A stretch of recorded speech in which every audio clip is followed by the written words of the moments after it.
treat you? Great. Everybody like the lunch? Okay, perfect. So next I have the pleasure of bringing James Berry up here with me. And James has been with us since the original summit. And now we're on our fourth Global Blockchain Summit. But James is really a true friend, and he's really an original person in both the Linux Foundation as well as in the blockchain space. So he'll kind of give you an update this afternoon on really the changing focus of blockchains and cryptocurrency, and also give you kind of a recap as well. So James, I'm going to turn it over to you, and let's give James a nice round of applause here.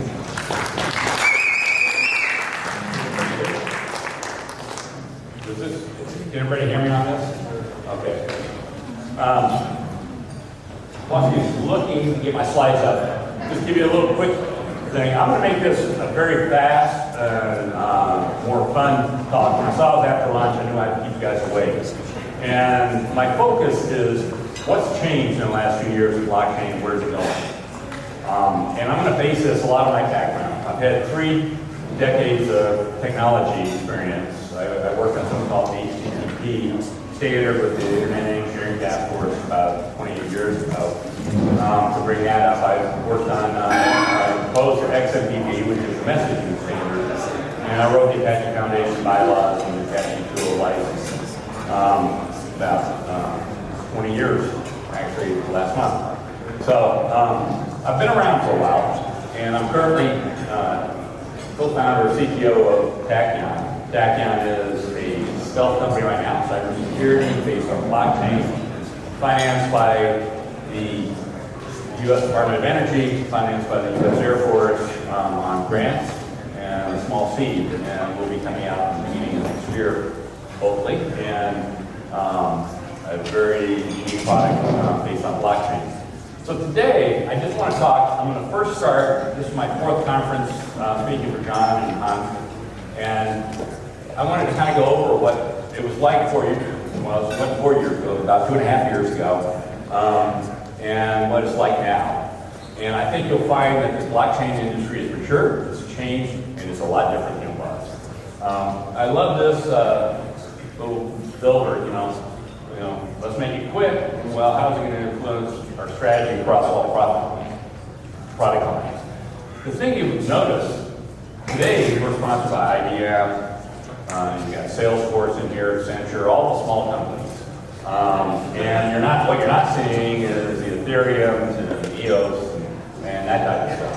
It's a lot different than it was. So as the focus of the software.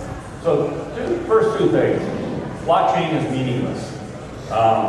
And I kind of agree with that statement. What people thought blockchain was 2 years ago is not what blockchain is today. It's a complete different area. I worked on something called Java. I was at IBM. We moved it over to the server side. Everybody thought Java was nothing but an applet thing for your computer and eventually your phone, and they never thought it would be serious. If you're a developer, you know Java powers the back end of almost everything now. It changed it more. That's what blockchain is doing today.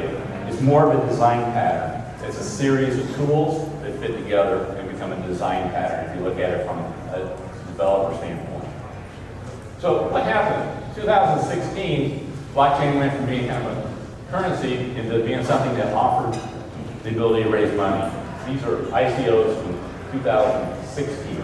There are a few of them. A couple of them you'll still recognize, like Neo and Descent. The other ones, not so much. So in 2017, basically, you were talking about EOS, you were talking about Tron, you were talking about Ethereum, you were talking about Bitcoin, you were talking about monolithic things, and people were arguing which was better. In the hallways, you had people arguing, my coin's better than your coin. Everybody was heavy. Why? Because everything had changed. It was more about whose stack was going to be up to the most in value. Tokens would be used for commerce. John closed the conference by saying, what's the price of Ethereum going to be?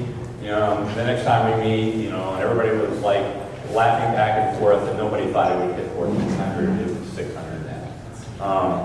And, you know, there was a heady, beefy meaty conference because everybody was making money. Completely different speakers in this conference. Blockchain use cases abounded there, but they were all different. They were all token-based. Everything was about a token. How many issue tokens and everything, currencies going away, tokens for everything. And you know, they still weren't sure what blockchain was. In fact, my talk then was, what is a blockchain? And I went through a very technical analysis of it. So, that year, boom, we got hit by the mother of all things around ICOs, and those are, by the way, bubbles based on the value. And EOS, of course, it stretched over 2 years, but it raised $4 billion. They just paid a small fine last week of $24 million because they couldn't prove anybody was from the U.S. And they're now off the hook, so to speak. And I'll talk more about that later. But as you can see, if you start looking at a lot of these, most of these don't exist anymore. It's pretty interesting how that's changed. So at the next summit, you know, it was all about indecision. What's happening? Coins are dropping in price. They've gone from an $800 billion market cap, and I believe then it was around $300 billion, and still going down. This is just a year ago. Single points of failure were everywhere. A lot of talk about Ethereum 2.0 being delayed. Ethereum 2.0 was a big discussion in 17. It was a big discussion in 18. By the way, it's a big discussion in 19, and it will be all the way through 21. Single points of failure. Infura was found out. Everybody was talking about that. Single point of failure for Ethereum. IOTA had a coordinator. One computer coordinated every transaction. Had to go through that coordinator. And I'm going to show you something shortly on that. Open source started to fade. IOTA put proprietary encryption in the middle of their open source code, and every code referred to it. Nothing worked without their proprietary encryption. They did that because they didn't want to be forked. Hedera came up with a patent, Hedera Hashgraph. Governance looked a lot different. EOS, Corda, Tron. Mining collapses except for Bitcoin, and usage never took off. So what happened? We went crazy. That's the number of ICOs then. And you'll see a lot of different coins up there, and let's see if I can find one of the, oh, I'm sorry, it's this year. So that was the number of coins. So as you can see, people were making money. But was that really what Bitcoin was about, or blockchain's about? I don't think so. So this time, it's about corporate presentation, big companies. You know, Accenture, IBM, Salesforce. Cyber currency platforms are dying, and dying very quickly. And so what you'll find is nobody's using them. They're trading them, they're not using them. And that's the problem today. Cryptocurrency is not being used. Standards are beginning to emerge. Individual components are becoming their own products. Chainlink, Hedera, consensus by itself. Everybody jumped in, now the hard part's beginning. And this year, here's all the coins that have been out this year. And now I can't find it up there. And I can't remember the name of it. So everybody uses Molly coin, I know, Moolah coin, and both of them dead. And all the other ones, Moolah coin doesn't even exist anymore, by the way. So they raised it $300 million and ran away with it, or at least the site was down the other day, and nobody had answered Telegram for a while. One of these, and I can't remember which one, is $50 million was raised to start up a mine in Central City, Colorado. I'm sure everybody here is invested in it because it's so close. And we know how good mining is in Central City these days. It's called gambling. I'm sorry, mining is what they did. And everybody's going to share in the mining. And they got the first gold out of that mine last month in 100 years. So they got 1 ounce, and they're going to share that among their 40,000 coin. So we'll see how that goes. So even in the state of Colorado in 2019, we had over $50 million raised from one ICO. So how many people here know what Fortisite is? Does anybody here know what Fortisite is? I didn't think so. So I mentioned IOTA had a central coordinator. Well, if you know anything about blockchain, they're decentralized, right? you have multiple nodes, and they all come to consensus, and they all go together. If you know anything about IOTA, they said, oh, we've got this great gossip protocol, everything comes together. Except everything has to be approved through one node, which is actually a cluster of 2 computers. In 2017, I started bringing this up. My co-founder of Taekion was on the board of IOTA, and I said, you can't go through one computer and be called decentralized. And the pointers crashed me. I had to almost shut down my email. It was bad. In 2018, I started bringing it up again. It's still there. Well, last month they said, well, we're going to have the central coordinator commit suicide. So, courticide. So that's what's happening in the world. And I only bring it up on them. And there's probably 500 that are just the same. They claim to be something they're not. Blockchain is changing from what it was to what it's not. So Courticide is changing it, and they will have the central coordinator gone in the next year or two, they say. They do say year or two. And then you can look at Ethereum. Everything needed to run through a wallet, so you went through a central wallet. It's called Infura for most people. You can still trade wallet to wallet, but almost everybody goes through Infura, like 92% of all the transactions. I started bringing it up about 18 months ago, and it made the news. They had a single computer that 92% of all Ethereum transactions went through. That's highly decentralized, right? Now, they have changed that. It's now on 5 continents, and it usually something, I'm old, so I call it clustering. They call it decentralization. So if you've ever done database clustering, that's kind of what they're doing. They're running a node that's clustered in multiple places. Small companies like Visa, MasterCard, Schwab, places like that do that. Is that decentralized? No. So the industry is saying one thing in order to get you to buy, but the reality is in there. So, sorry. So what about open source? Is that still happening? Is that really what's happening? Now, I've been in open source for a long time. I helped with Linux back 30, I'm old. I've been around for a while, so over 30 years ago.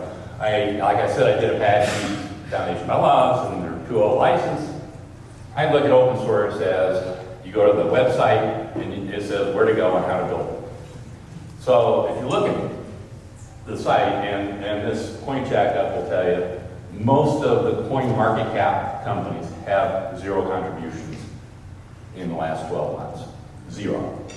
And just in case you think that's just the worthless coins, the SHIP coins, you look up here and these are the top 21 currencies. And you look and they stop contributing. What's happening? These are contributions going in on GitHub. And some of these have gone over to another, since Microsoft bought GitHub and went someplace else. And I checked, none of those have. This is what most coins look like. These are the number of contributions, and that's 0 if you haven't figured it out. 0 contributions in the last year.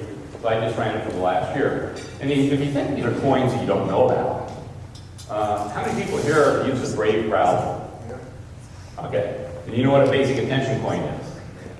So that's the core basic attention coin.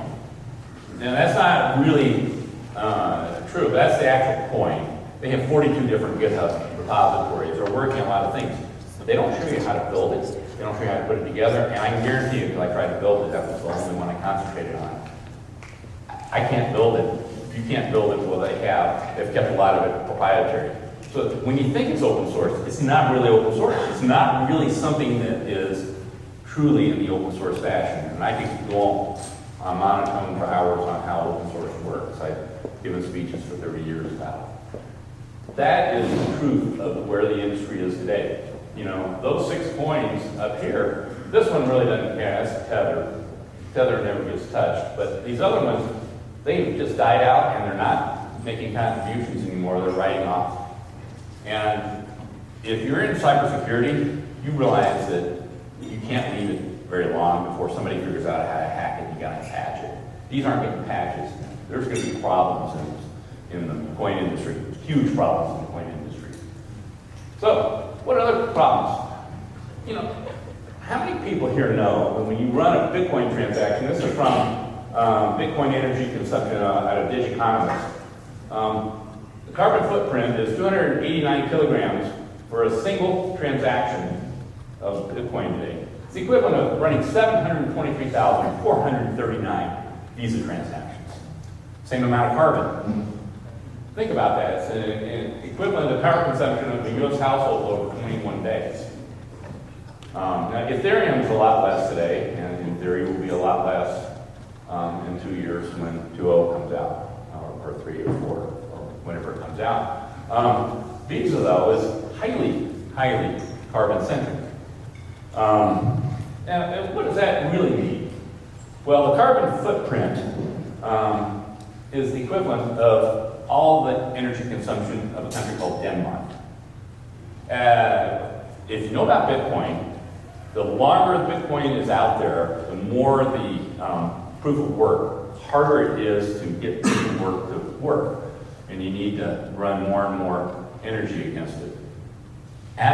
Currently, it kind of dipped because no one was buying, and it went back up to where it was at the peak. What's happening now, unless something drastic happens to the way you mine, it will be in the top 10 of all countries within 2 years, if you follow what that site does.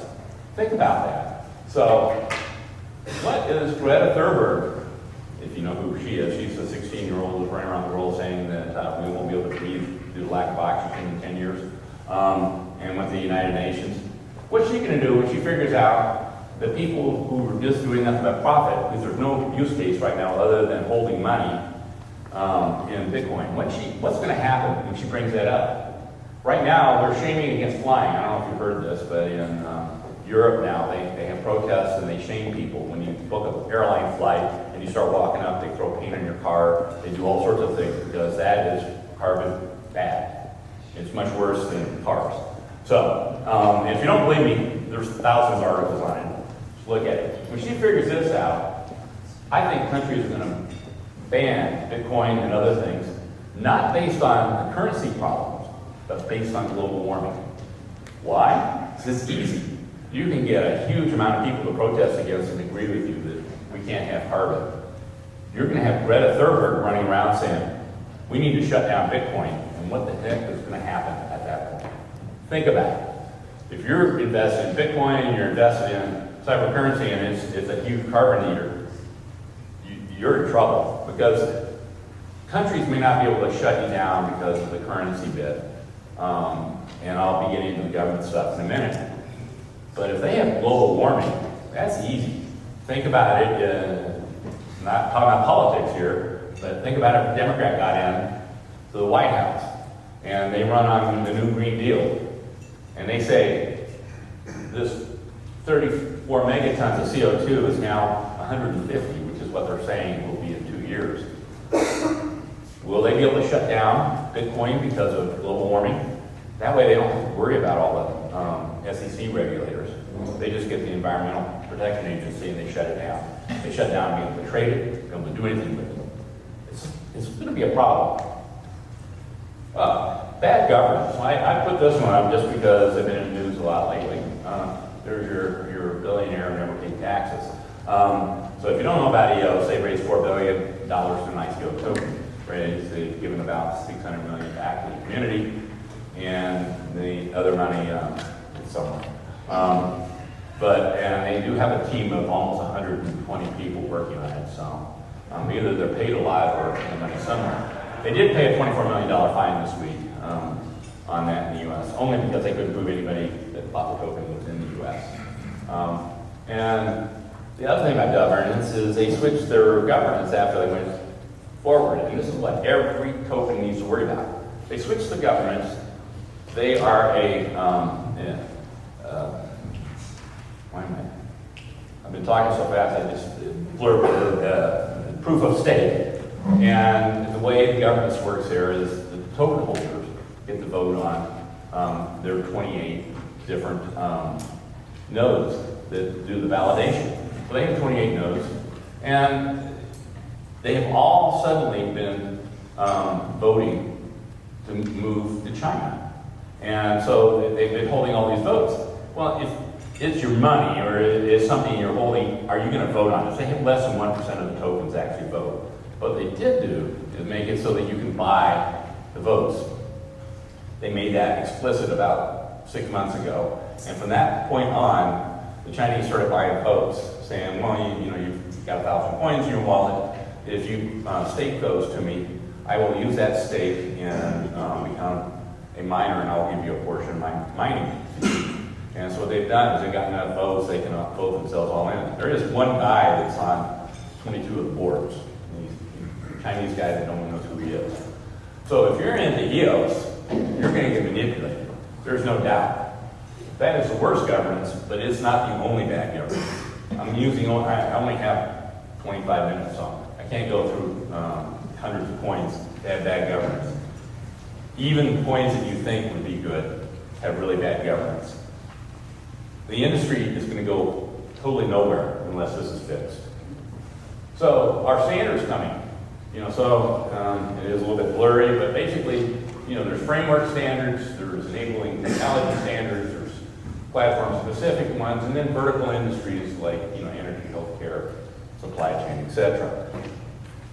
Standards are being trying to be put into place, but we're still in a vertical market where everybody thinks that they own Ethereum, they own EOS or Tron, or name your equation. And they can't be a standard because then somebody else could actually do something with it. So where are we right now? So you have the IETF, the W3C, IEEE, ISO. They've been trying to, these are, if you're not technical, these are all committees that have standardized things that you use every day.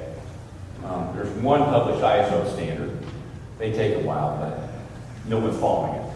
Nobody's following any of the standards because if they do, they have to change their code. If they have to change their code, they need programmers. If they need programmers, they need money. And programmers don't work for free, and all of a sudden, you've got problems. Ethereum's finding this out. They need to have hundreds of programmers, and they don't. And so Ethereum 2.0 is taking forever. What about interoperability? We just had somebody speak from FIDO, which is the interoperability between wallets. Chainlink's been around here a lot, Icon, Polkadot. So I think it's going down the internet path. What's the internet path? The internet path is it never works. None of this stuff ever works because you're taking mangled code from A and put it over to B, and it never gets 100% there. And you have to be in 30 years worth of stripes on your back. And I'm one of the people who helped start a company here called Cloud Elements, which takes APIs from A and puts them in B. If anybody's familiar with that company, I can tell you, interoperability looks great on paper, it never works. And what happens is, let's just take Interledger, where they're connecting coins on the ledgers. All you have to do is have 20 coins and say you can trade these 20 coins on one of these 20 blockchains. One of them changes. You got to propagate that code out immediately to everybody. Because if you don't, it breaks. And then you got somebody with a wallet that can't change from one to the next. And that's a very quick explanation of what takes hours to explain to people, but I can guarantee you this is not going to work. I can name all the companies that did that in the internet age, and VCs did not like them, they didn't make money. What about vertical standard groups? You've got real estate, you've got accounting, legal, healthcare, transportation, everybody jumped in, and they're doing it. So here's all the industries. This is by no means a compendium of everything. I couldn't fit all the icons. You'd have iStream. Everybody's an expert on blockchain. Everybody got into their industry and became the expert. And I'm sure you'll see people speak that act like an expert who have no idea how blockchain works. Governmental organizations, governments got into it. That's kind of fun. Every country has a blockchain association. All the Nordic people, Korea, British, and Japan. You may know what Crypto Valley is. Switzerland. So that's their official name. Even Kenya is in the middle of it. And then you got these like the GBA. We got people here for that. U.S. Blockchain Association. I'm sure everybody here is part of all of these, right? Because you're in the Blockchain Association thing. And then you got all the states. By the way, Wyoming doesn't have a logo, so I didn't put them up for those from Wyoming. But, you know, Colorado always says, oh, we're the best, we're doing all this stuff, and nobody else is doing it. Well, I happen to be down, Texas is too big to have one, so Houston, I didn't put Dallas up there, Houston, Dallas, and Austin all have one, and they're all bigger than our whole state. They have tons of companies, they're doing a lot of stuff, they're in the legislature.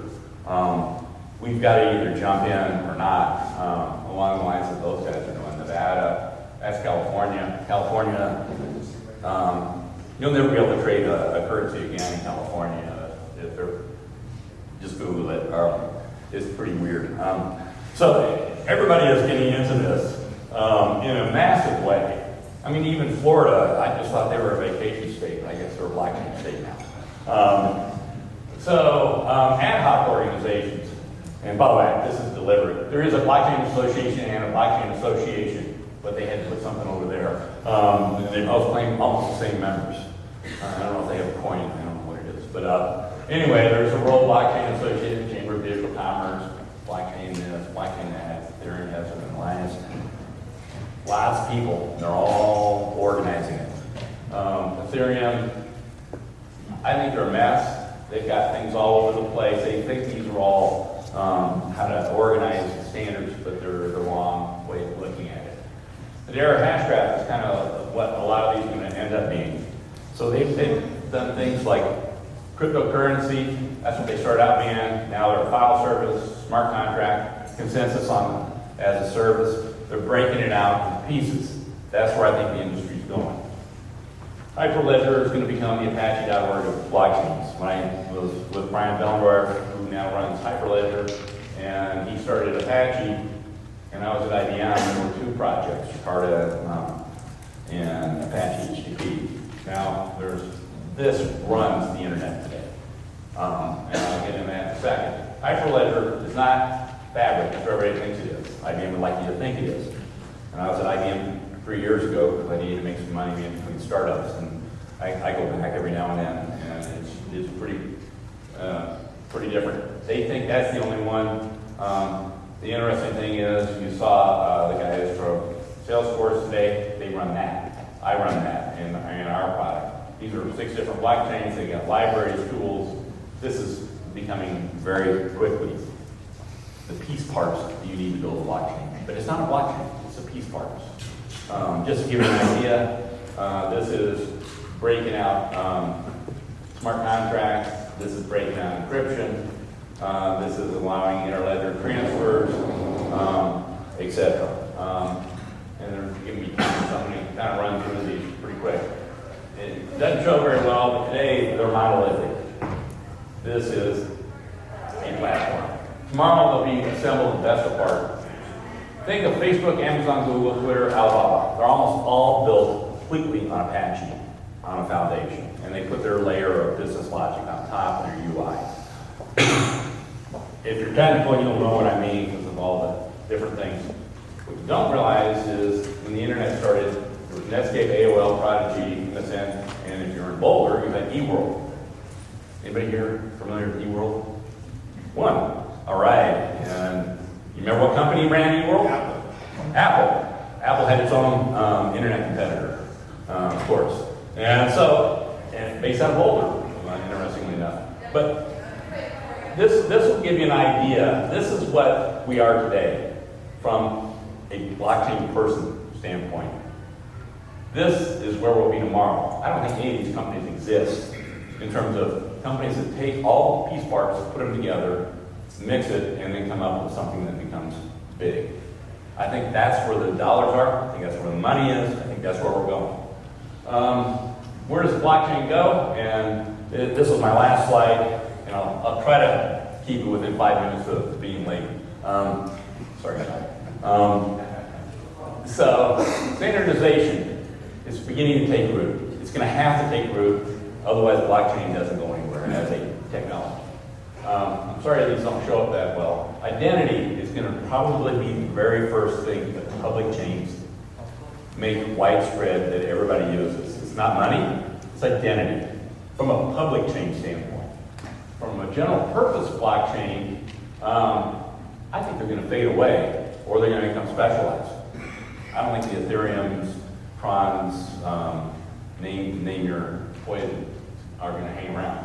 private chains abound, but computational capabilities will basically fade into the fabric. So I was at lunch with somebody and they were agreeing with me, and it's like blockchain will be one piece in the solution. You write a lot of code to make that thing happen, a lot of UI. And a blockchain is going to be at the bottom of that. It's going to be saving your data, it's going to be verifying your data, it's going to be doing that. But there's a lot of other things these apps need to do. So blockchain is going to fade into the fabric from a private standpoint. More specialization in piece parts. Consensus. I think Hashgraph is first going to say consensus as a service. Chain link, smart contracts as a service, or oracles as a service. Data storage, encryption, governance, all of that's going to be as a service, and you'll glue it all together, or as a software program. Enterprise uses of public chains for validation. Not storage or full computations, but simply validation. In other words, I have a document, I need to make sure it's there, I have a hash sitting up on a blockchain in the public chain, that's all they're going to use it for. Everybody's thinking they're going to move all their computations onto the world computer called Ethereum. Ain't going to happen. They may put some hashes up there that say, this verifies the document, now I know it's up there, and everybody in the world knows that hash is there. By the way, I was at DEF CON. DEF CON is the leading place that hackers get together, and I watched a guy basically say that we are within 36 months of being able to break any of the hashes that are out there, public-private key, and be able to put it together. Using quantum computing. And he brought up that, I don't have time to go through why he did it, but it was absolutely engaging. Many thousand people in the room. He got a standing ovation for a long time. It was a really good presentation. I think it's true. I think you're going to have to recompute all of your hashes. Oops. Just to go back, number of these blockchains assembled in new companies, that's really where the money is going. And the last one, you can't, and storage of all the data goes off chain. Nobody's going to be able to store on chain. Hashgraph and Dara, I'm picking on them today, they don't store on chain. They use something called PostgreSQL.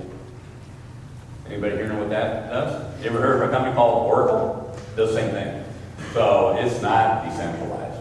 Lastly, it says governments use blockchain for tech for their fiat currency.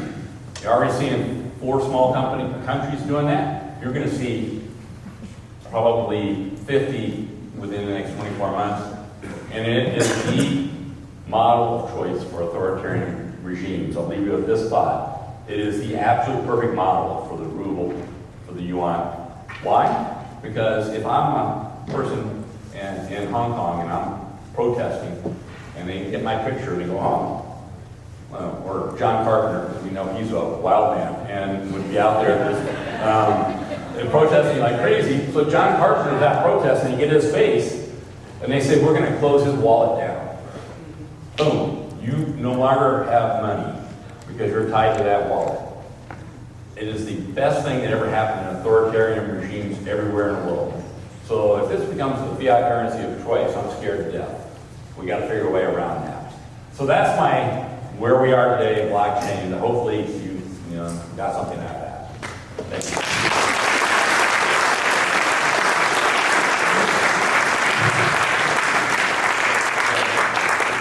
I'll put 2 slides up here just for fun. 8,000 banks printed their own currency prior to the U.S. Civil War. The Civil War came along, they came up with the U.S. dollar. Hundreds of banks had credit cards.